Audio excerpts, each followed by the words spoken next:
కష్టపడ్డారో పర్వాలేదు నాకు క్లీన్ பண்ணி கொடுத்தாங்க. கொரோனா வேலை ரொம்ப ஜனங்க பாதிப்பு இருக்கிறதால க்ளீன் பண்ணாக்கா அந்த நோய் வராமல் கூட தடுக்கலாம். हमको बचानी है ये जिंदगानी।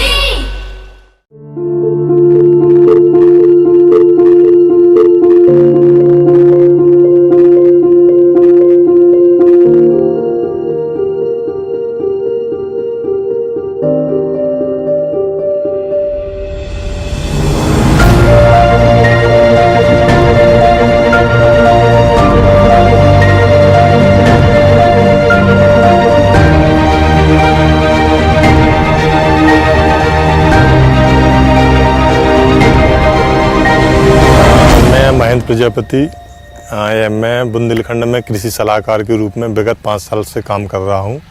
बुंदेलखंड में विशेष समस्या पानी की कई सालों से रही है। आए दिन भी समस्या बढ़ती जा रही है। बुंदेलखंड के 13 जिलों में लगभग सभी जगह पानी की समस्या है, जिसके कारण आए दिन के यहाँ के जो भी खेती से रिलेटेड हमारे किसान हैं वो खेती को मजबूरी में छोड़ते हुए कहीं ना कहीं बाहर पलायन करने के लिए मजबूर हो रहे हैं। मेरा नाम सुरेश कुमार बैद। मेरा नाम राजेंद्र कुमार कुशवाहा है। मेरा नाम लीला देवी प्रजापति है। मेरा नाम अरविंद कुमार यादव। हमारा नाम है भुवन देवी। चूँकि मैं खुद एक फार्मर हूँ और मेरे पिताजी दादा लोग भी खेती करते रहे हैं, पहले से आज की कंडीशन में ऐसा है कि दिन प्रतिदिन हम लोगों की खेती की जो उपज होती है वो कम होती गई है, जिसके कारण मेरे परिवार की और मेरी आर्थिक स्थिति खराब होती गई। परंपरागत खेती में बारिश का बहुत बड़ी समस्या बनती है, क्योंकि जिस समय अपन बोनी करते हैं उस समय पे पानी नहीं गिरता है। पानी ना गिरने से कई बार ऐसा होता है कि पौधा जर्मिनेट ही नहीं होता है। जब जर्मिनेशन नहीं आता तो कई बार किसान को दोबारा बोनी करनी पड़ती है। शुरू में तो एक समस्या आती है, जब अपना हार्वेस्ट का समय आता है तब भी पानी अपने हिसाब से या फसल के हिसाब से नहीं गिरता है। तो उसमें मेजर प्रॉब्लम क्या आती है, जब अपन हार्वेस्ट करने जा रहे हैं तभी बारिश हो जाती है तो इस फसल को बहुत नुकसान होता है, क्योंकि इसको अपन रोक नहीं सकते। ये बहुत बड़ी समस्या होती है परंपरागत खेती में, जिस समस्याओं के साथ साथ एक तो खर्चा ज़्यादा हो रहा, प्रॉफिट कुछ होता नहीं है, और जिस वजह से हम लोगों को आज आधुनिक खेती की ओर बढ़ना पड़ रहा है। मुझे आधुनिक खेती में नेट के जरिए, इंटरनेट के जरिए नेट एफएम कंपनी के बारे में पता चला, जो कि एक इजराइल की कंपनी है। और नेट एफएम कंपनी मुझे इसलिए अच्छी लगी क्योंकि नेट एफएम में जो ड्रिपर होता है, ड्रिप में तो जो पहला ड्रिपर है और लास्ट का ड्रिपर, इन दोनों के जो पानी का डिस्चार्ज है वो बराबर समानता रहता है। मेरे कहने का मतलब ये है कि 1 एकड़ पे अगर 8 से 10,000 प्लांट आते हैं अपने, तो 10,000 के 10,000 पौधों के पास बराबर पानी जाता है और बराबर खाद जाता है, जिससे हमारे 10,000 पौधे लगातार हमें फल देते हैं। कहीं भी ऐसा नहीं है कि कुछ पौधे फल दे रहे हैं, कुछ नहीं दे रहे हैं, तो उसमें हमें ज़्यादा से ज़्यादा प्रॉफिट होता है, ज़्यादा से ज़्यादा उत्पादन मिलता है। जी नेट एफएम में मुझे बहुत अच्छा लगा। आज का जो ये सर्वे है इंडो इजराइल MOU जो साइन होना है उसको लेके, आई थिंक अगर ये चीज़ होती है तो इससे किसानों को काफ़ी ज़्यादा हेल्प होगा। लो वाटर फार्मिंग लोग ऑप्ट करेंगे, जो बहुत ज़्यादा ज़रूरी है बुंदेलखंड जैसे क्षेत्रों के लिए। और जो हमारे चेक डैम्स वगैरह हैं उसमें भी आई थिंक ये लोग हेल्प करेंगे। सेकंड, जो पुराने तालाब हैं, पुराने कुएं सूखे हुए पड़े हुए हैं, एंशियंट चंदेलकालीन जो यहाँ पे कुएं हैं, तालाब्स हैं, उनका भी आई गेस रिवाइवल में काफ़ी हेल्प होगी। और सबसे ज़्यादा ज़रूरी ये है कि किसान को पानी कितना यूज़ करना है खेती के लिए, उसमें लोगों की अवेयरनेस बढ़ेगी। वो बहुत इंपॉर्टेंट है, क्योंकि उनको नहीं पता है कि कौन सी फसल के लिए हमें कितना पानी लगाना है। मतलब एक नॉर्मल गेहूं की फसल के लिए कितने पानी उनको चाहिए पड़ेगा, उनको इस चीज़ का अंदाज़ा नहीं होता है। तो इन सारी चीज़ों को लेके उनकी अवेयरनेस बढ़ेगी, उनके साथ काम होगा, तो पानी भी कई कई जगहों पे रोका जाएगा। आई थिंक हम लोगों को वाटर कंजर्वेशन के लिए सबसे ज़्यादा ज़रूरी है कि जब हम पानी की बात करते हैं तो पानी के संग संग मिट्टी भी पैरेलली चलती है। जहाँ पे हम मिट्टी रोक पा रहे हैं वहीं पे हम पानी रोक पाएंगे। तो इसलिए मेरे ख्याल से पेड़ लगाना बहुत ज़रूरी है। आसपास के जो नदियाँ हैं, नदियों के आसपास से लोगों ने पेड़ हटा दिए हैं, काट दिए हैं, या लोग पेड़ नहीं लगा रहे हैं। मेरे ख्याल से नदियों के और नहरों के आसपास हम लोगों को पेड़ लगाना चाहिए, जिससे वहाँ की मिट्टी रुके, और जितना वहाँ पे मिट्टी रुकेगी, पेड़ लगेंगे, उतना ही वहाँ पे पानी रुकेगा। वाटर जो ग्राउंड वाटर लेवल है उससे इंक्रीज होगा। Hi, my name is Dr. Lior Asaf. I'm the new water attaché in the Israeli embassy in New Delhi, India. Israel and India have a very close relationship, and following the decision by the government of Modi, they decide that Israel will designate a professional, technical expert in the water sector to be the new first-time water attaché that promotes the relationship in the water sector between Israel and India. I'm coming from a long career, mainly in the academic. I did a PhD in water resources management, and later on I work in the private sector 15 years all over the world, in Tanzania, in Africa, in Congo, Ghana, Angola, Kenya, and more. And as well in this region, in Sri Lanka, Central America, in Honduras, in Haiti, in Turkey, and many other countries. My work includes water resources assessment for both water supply for agriculture, water supply for cities, master plans for regional and for entire nation. Today I'm here in the Bundelkhand region that selected a few years ago to be a place for a new cooperative and cooperation between the states of Israel and India. In Bundelkhand region, the water are scarce. Following a climate change, there is a very low precipitation. In the last year, water availability reduced by more than 50%. Today we start the first step of the project by visiting in Ganga Valley and meeting with the stakeholder from the local community, the farmers, and the local technical people in the administrative level in the region that deal with water and agriculture and irrigation in the area. We are understanding that the solution cannot be copy-paste from Israel, but some of the model can modified and can be tailor-made to the condition here in the Ganga Valley. We think there is a way forward using efficient drip irrigation system, efficient crop and rotation, allowing the farmer to have a larger income throughout the years, and using advanced water management solution both on groundwater as well as surface water, and combine the engineering knowledge with the agronomical knowledge, and to build a resilient system that can supply water through year around and allowing 3 crop rotation instead of 2 rotations these days. This result with greater income to the local farmer, with greater resilience for the system to supply water even in drought years when there are less water from natural resources, and overall to achieve a goal of sustainable income and sustainable agriculture here in Bundelkhand region that considered to be one of the affected and the less provided region in India. मेरा नाम शोभित कुमार है। मैं नेटाफेम irrigation को present करता हूँ। यहाँ पे Bundelkhand area में जो फ्लड इरिगेशन के द्वारा ये पारंपरिक खेती करते थे, ठीक है, फिर यहाँ पे आके जो हम लोग ड्रिप इरिगेशन का यहाँ पे प्रचलित किया और स्थापना कराई, ठीक है। ये हमारा जो ड्रिप इरिगेशन है उसका ये हेड यूनिट पार्ट है। ये हाइड्रोसाइक्लोन फिल्टर है जो हमारे पंप के द्वारा जो सैंड आती है उसको यहीं पे रिमूव कर देता है। और फिर उसके बाद जो भी बालू हमारी छोटी पार्टिकल जो भी आगे बढ़ जाती है तो हमारा ये जो स्क्रीन फिल्टर है वो इसको रिमूव करता है। फिर हमारा पानी इस पीवीसी पाइप के थ्रू हमारा फील्ड में पहुंचता है। ये हेड यूनिट का एक इम्पॉर्टेंट पार्ट है जो फर्टिलाइज़र टैंक बोलते हैं इसको, ठीक है। इससे ये क्या है, फर्टिलाइज़र हम वाटर सोल्यूबल इसमें यूज़ करते हैं और फील्ड में हम सप्लाई करते हैं। जैसा क्या था, फार्मर लोग पहले छिड़काव विधि के द्वारा फर्टिलाइज़र या छिड़काव विधि के द्वारा करते थे, तो उसमें समस्या उनको आती थी, सोर्सेज ज़्यादा लगते थे, लेबर लगते थे। अब इस फर्टिलाइज़र टैंक के द्वारा हम यहीं से काम कर सकते हैं। So I'm Randhir Chauhan. I'm the managing director for Netafim Irrigation India, which is a wholly owned subsidiary of Netafim Limited, Israel. To start with, I have visited Israel close to 100 times, and those who are learned and read around, they always have an impression that there is a water scarcity in Israel. And the moment you land in Israel, actually you see the landscape around you, you go to the hotel and then you meet people and go to their houses and you see common places. I mean, you won't realize that there is an issue of water scarcity in Israel. Now, one wonders that if about 60% of that country is like a desert and the water or the rainfall is so less, why don't you feel it, right? So there must be something right which Israel probably is doing in the area of water management. And with my exposure, I learned it is because of following things. The first is they have the right policies. The second one is that they have a tremendous awareness. You see that people are aware that there is an issue of water and we need to conserve that water.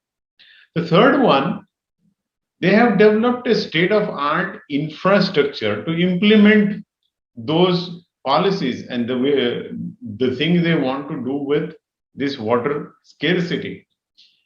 And then comes to the innovation. Innovation to extract value of each drop in Israel. I think these are the four broad pillars which gives you that feeling that the water is in abundance at Israel. So from Israel, let's come back to India. So when you come to India, I mean, there are studies and they show you that by 2030, the demand and supply is exactly 100% gap. It's going to be twice, right? Again, talking about numbers, about 256 districts out of 700 districts, they have a different level of water stress already.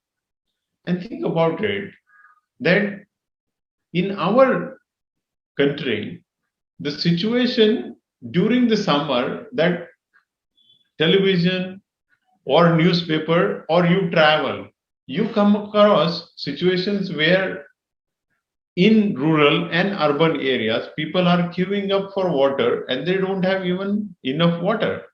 I think this is a good enough reason that we collaborate. And that is what I think everybody realizes from policymakers, politicians, and also the technocrats on both sides. And that is where I think this collaboration started, and it has to go very long way. When it comes to Netafim, we deal in agriculture. Agriculture and the water used in agriculture is in irrigation. So let me give you a context. 90% of our drinking water is extracted from the ground. And about 70% of agriculture water is also extracted from the ground. Since it is below the ground, the crisis is not visible. We have to bore deeper and deeper to get that water, but this water is limited. Now, let me come to this agriculture.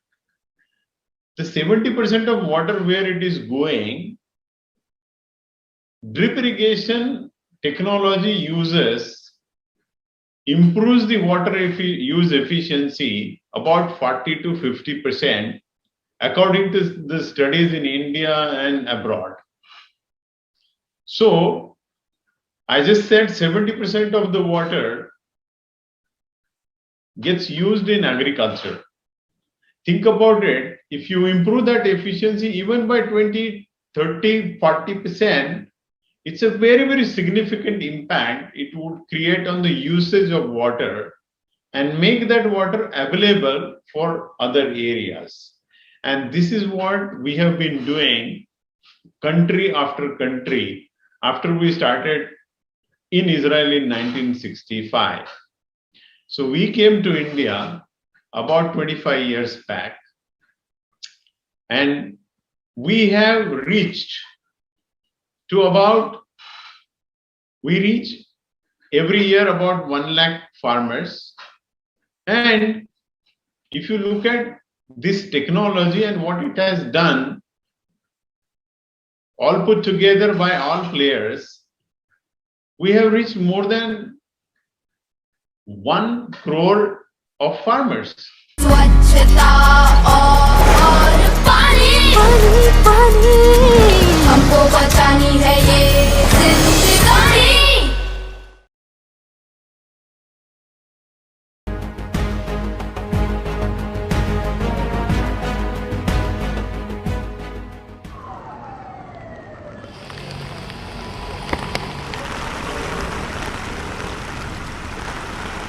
கடந்த 5 நாட்களாக பெய்த தொடர் கனமழை ஓய்ந்தாலும் சென்னை இயல்பு நிலைக்கு இன்னும் திரும்பிவிடவில்லை. தெருக்களில் எங்கு பார்த்தாலும் மழை நீரில் அடித்து வரப்பட்ட காகிதம், பாலித்தீன் குப்பைகள், எலக்ட்ரானிக் கழிவுகள் காட்சியளித்தன.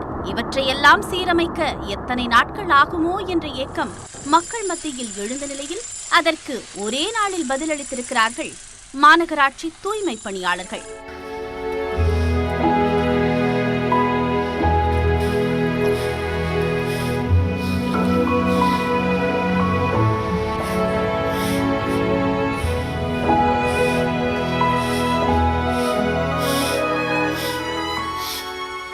சென்னை மெயின் சார், எங்களுடைய ஏரியா முதல்ல முக்கியம், எங்கள் வார்டு முக்கியம், எங்கள் சென்னை எங்களுக்கு மெயினாக முக்கியம். எங்களுக்கு அதை பார்க்குற பொதுமக்கள் ஓகே, இந்த கம்பெனிக்கு வேலை செய்யறவங்க நல்லா செஞ்சாங்க, அவங்களுடைய திருப்தி எங்களுக்கு சந்தோஷம்.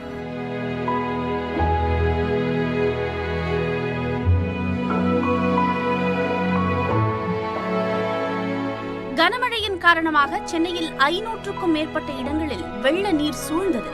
அவற்றில் 70க்கும் மேற்பட்ட இடங்களில் தேங்கியிருந்த நீரை மாநகராட்சி ஊழியர்கள் அப்புறப்படுத்தியுள்ளனர்.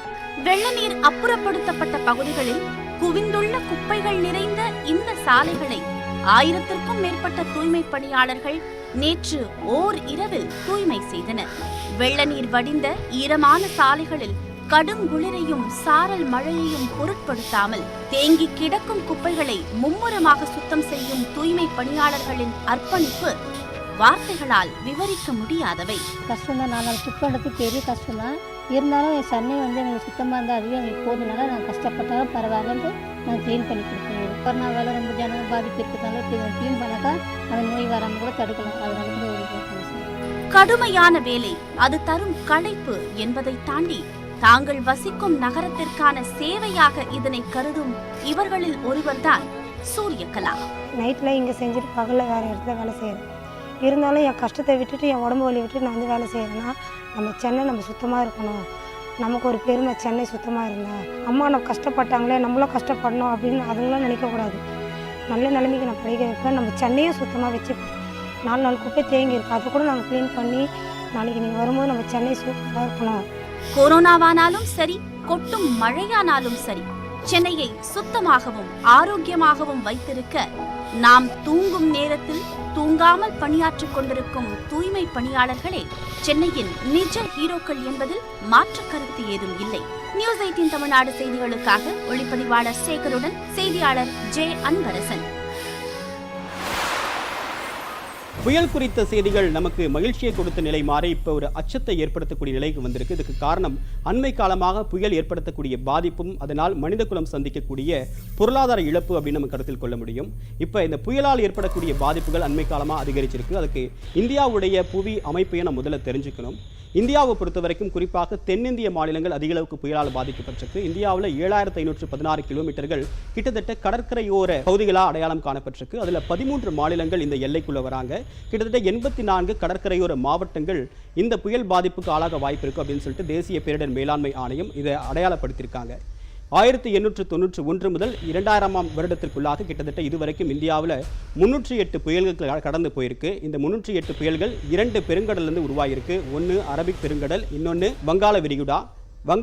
அதாவது சென்னை ஒட்டியிருக்கக்கூடிய கிழக்கு பகுதியிலிருந்து வரக்கூடிய இந்த புயலானது கிட்டத்தட்ட 200 புயல்கள் உருவாகியிருக்கு. இதில் 103 புயல்கள் அப்படின்றது மிக தீவிரமான புயல்களாக வகைப்படுத்தப்பட்டிருக்கு. அதே போல் மேற்கு பகுதியிலிருந்து உருவாகக்கூடிய புயல்களோட எண்ணிக்கை 48. இதில் 24 புயல் அப்படின்றது தீவிர புயலாக வகைப்படுத்தப்பட்டிருக்கு.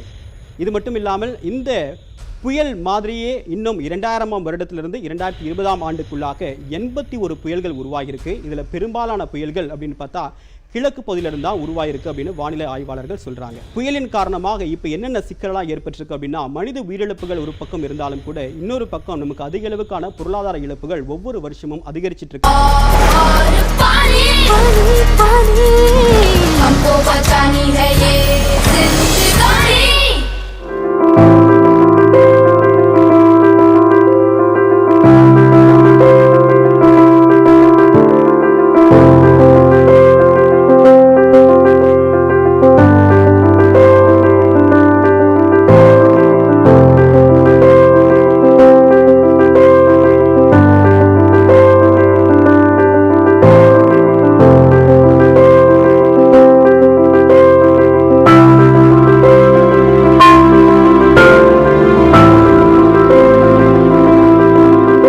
इसके पहले मैं जो है चना, गेहूँ, मटर, सरसों की खेती करता था।